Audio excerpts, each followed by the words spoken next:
Hello friends, welcome to my YouTube channel law and orders में। Friends, यदि अभी तक आप लोगों ने मेरे चैनल को सब्सक्राइब नहीं किया है तो सब्सक्राइब कर लीजिए, वीडियो को शेयर भी करिए और डिस्क्रिप्शन में मैंने अपनी वीडियोस के भी लिंक दिए हुए हैं, तो वहां से भी जा करके आप मेरी वीडियोस को देख सकते हैं और शेयर कर सकते हैं। तो आज मैं आप सबके लिए बहुत ही इंपॉर्टेंट, बहुत ही महत्वपूर्ण वीडियो लेकर आया हूँ, जिसकी जानकारी होना आपको बहुत ही जरूरी है। आइए चलते हैं वीडियो पर।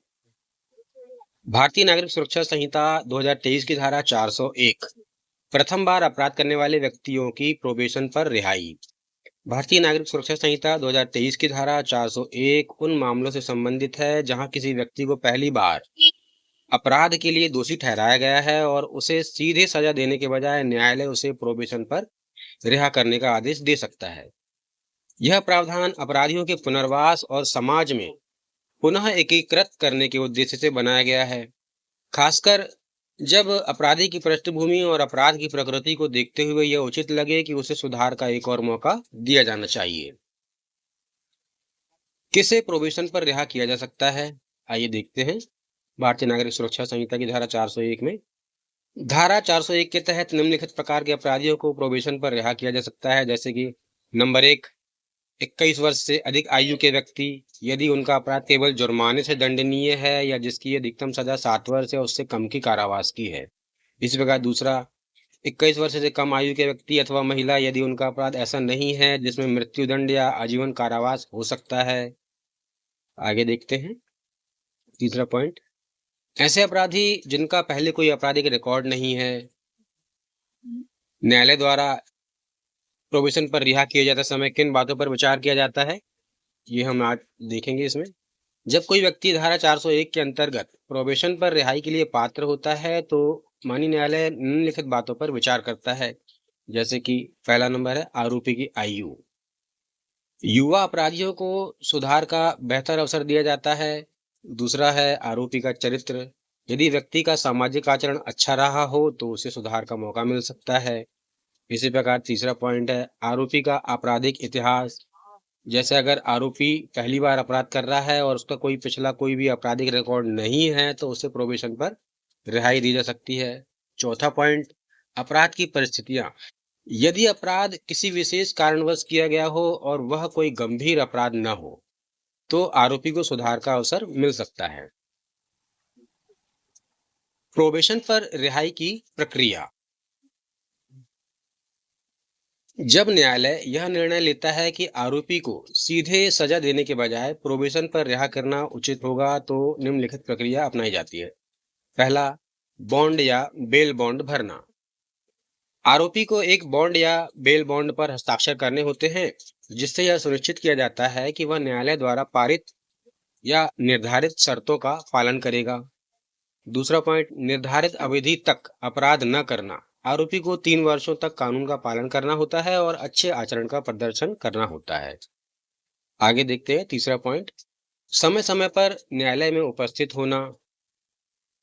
यदि न्यायालय द्वारा आवश्यक समझा जाए तो आरोपी को निर्धारित समय पर न्यायालय में उपस्थित होना पड़ेगा। इसी प्रकार चौथा पॉइंट है शांति व्यवस्था बनाए रखना। आरोपी को किसी भी प्रकार की अवैध गतिविधि में शामिल नहीं होना चाहिए और समाज में शांति बनाए रखनी होगी। द्वितीय श्रेणी के मजिस्ट्रेट द्वारा प्रोबेशन का आदेश। यदि किसी मामले में द्वितीय श्रेणी के मजिस्ट्रेट को यह उचित लगता है कि आरोपी को प्रोबेशन पर रिहा किया जाना चाहिए तो वह अपने विचारों को रिकॉर्ड करेगा और मामले को माननीय प्रथम श्रेणी के मजिस्ट्रेट को भेजेगा। इसके बाद प्रथम श्रेणी का मजिस्ट्रेट इस मामले को निपटाने का अधिकार रखता है। प्रथम श्रेणी के मजिस्ट्रेट की शक्तियां। जब मामला प्रथम श्रेणी के मजिस्ट्रेट के पास जाता है तो उसके पास निम्नलिखित अधिकार होते हैं। पहला अधिकार क्या है? फर्स्ट पॉइंट, वह अपराधी को प्रोबेशन पर रिहा कर सकता है।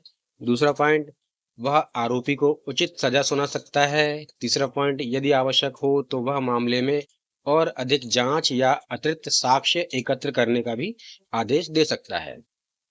प्रोबेशन पर रिहाई का उद्देश्य। प्रोबेशन पर रिहाई का उद्देश्य। प्रोबेशन का मुख्य उद्देश्य अपराधियों को सुधारने का एक अवसर देना है ताकि वे समाज में पुनः एक अच्छा जीवन जी सके। यह विधि विशेष रूप से उन मामलों में प्रभावी होती है जहां जैसे पहला पॉइंट, अपराध बहुत गंभीर नहीं होता, जैसे छोटे-मोटे चोरी के मामले, संपत्ति से संबंधित अपराध आदि। इसी प्रकार दूसरा पॉइंट, आरोपी पहली बार अपराध कर रहा होता है, जिससे उसे सुधारने का मौका मिल सके। तीसरा पॉइंट, आरोपी की उम्र कम होती है या वह महिला होती है, जिससे उसे पुनर्वास में सहायता मिल सके। उदाहरण से हम समझेंगे। जैसे मानते हैं रवि 20 वर्षीय युवक है, जिसे पहली बार एक हल्के चोरी के मामले में पकड़ा गया। उसकी कोई आपराधिक पृष्ठभूमि नहीं है। माननीय न्यायालय यह मानता है कि उसे सुधार का अवसर दिया जाना चाहिए, इसलिए न्यायालय उसे 3 वर्षों की प्रोबेशन पर रिहा करता है, जहां उसे अच्छे आचरण का पालन करना होगा और किसी अन्य अपराध में शामिल नहीं होना होगा। इसी प्रकार दूसरा उदाहरण भी देख लेते हैं।